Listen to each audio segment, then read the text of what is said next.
everybody, I'm RENZO Mocs, and welcome back to another brand new RENZO mock review. I know it's been a while, but you guys kind of understand why I had to review the robots. Then RENZO episode 10 came out, and now we're reaching the final 5 of the last mock reviews before we enter our 100th mock review, one of the biggest events on my channel. Alright, I won't go that far, but I mean, it's a big event nonetheless. So yeah, anyways, now we're going to be talking about 2 mocks, the Gnagly Brothers. So yeah, let's just get right into it. So before we dive into the first brother, Tim Negley, let's talk a little bit about the Gnagly Brothers as a whole. The Gnagly Brothers are a group of, or at least 2 criminals who constantly work together. They're never separated, they're always together doing their own thing. Doing their thing together, because they're very, very infamous criminals who really don't have any moral set of standards. They'll do whatever they want just whenever. They'll murder people. They don't care. They're just scumbags, basically. The best way I could describe it. They've been put in prison, in fact they were put in the fairy prison for at least 100 years of damage just because of what they've done. But now they're out and about and on the run. Very, very dangerous criminals. And Tim Negley here is the older brother of the bunch. He is much smaller in stature than the older brother, but his build is very weird. So originally he was a protector-sized character, but I didn't really like his build, so I scrapped him. But then I still wanted to make him a thing, so yes. Here is Tim Negley, the younger brother. This weird crouch plate is here, but I do like that. It kind of adds to the fact that he's kind of got this weird, like, armor thing going on. He doesn't even have any horns. He just has these weird, like, outlet things going on. Yeah, however, he does have this, like, electrical blade thing going on where he can just, like, I think it's kind of like a gauntlet gun hybrid thing where he just shoots out electricity or whatever. He also does have this little arm blade. I don't really like his upper arms that much. I've been thinking about changing them, but right now I don't really care.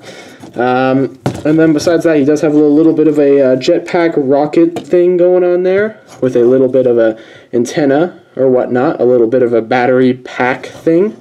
It's not that impressive, but I don't know.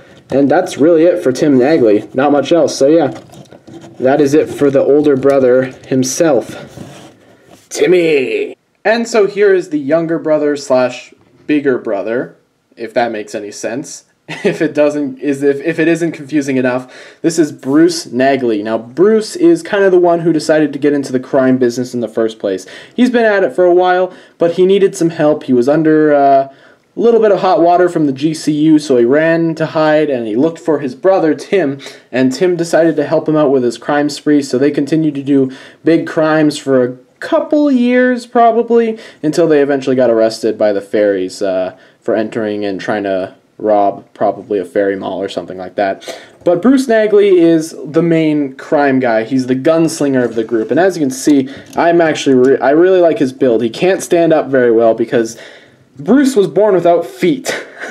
He does kind of have heel things going on there, but he actually does not in canon have any feet. He's got some prosthetic nubs down there, but other than that, these are not prosthetic legs. They're kind of armored up legs, but he does have nubs, so he's constantly walking on his nubby legs just because he was born without feet. It's one of the weirdest genetic things about any of the characters I've ever created, but you know what? Whatever makes him better, I guess. I actually really like the color scheme here. I've really wanted to use these G2 masks without making them look like they are G2 characters, and I'm sure this could look like a G2 character, but I think he's different enough to the point where he doesn't look too much like a Skull villain or a Skull Raider or something like that. I do actually like his shoulder pads, although they do fall off a ton if you position them wrong. They're just these skull Scorpio things, and I did put Mata hands in silver up there just to make sure that these don't constantly rattle around. He does have these sort of big boy guns here. These are they do a lot of damage.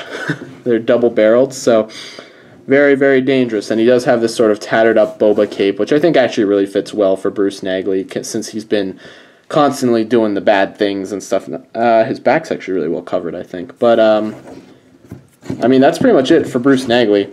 But, yeah, that's it. And that was the two infamous Gnagly brothers, Tim and Bruce Gnagly. These two are infamous, and I actually really do like them. I like Bruce a little bit more than Tim. I think Tim needs to be reworked a bit. And by the time you probably do see him in RENZO, which probably won't be till Season 2, he'll be looking probably pretty different. He'll probably have different weapons and whatnot. Anyways, I'm going to stop using the word probably and move on. But I hope you guys like them, because these are actually the last villains that I've built for RENZO at the moment. There's just way too many villains, and I'm going to let them play out through the rest of Season 1 and a lot more into Season 2. You're going to see a lot of the villains that you saw at least reviewed from Season 1 in Season 2. So yeah, I hope you guys like the two Gnagly brothers. I certainly do, and if you do, leave a comment, let me know what you think. But yeah, that's about it for them, so let's move on to the mock voting corner thing. So yeah, see you guys there. Goodbye. Hello guys, I'm RENZO Mocs, and you guys know the gist by now. This is the vote corner thing. If you guys don't remember, well, you're going to pick from 3 of the Mocs. You're going to vote A, B, or C, and whichever one wins, I'll be reviewing that one. Then I'll be reviewing the next one that gets the most votes, and then I'll be reviewing the one after that gets just not voted on in general. So the one that loses, I'll be reviewing last. So here we have Veras. She's a bug wasp lady thing, and it's a she. Just keep that in mind. This is Mick Scuttlebach. He's a pirate fish crab thing, kind of like Karragus, but not really, because he's not a crab. He's like a weird fish. And then this is Jix. Now Jix, I'm not going to say much else about Jix, but yeah, Jisk. So you have Veras, A, Mick Scuttlebach, B, or Jix 3, or C, sorry. So yeah, place your votes. See you guys later. Goodbye.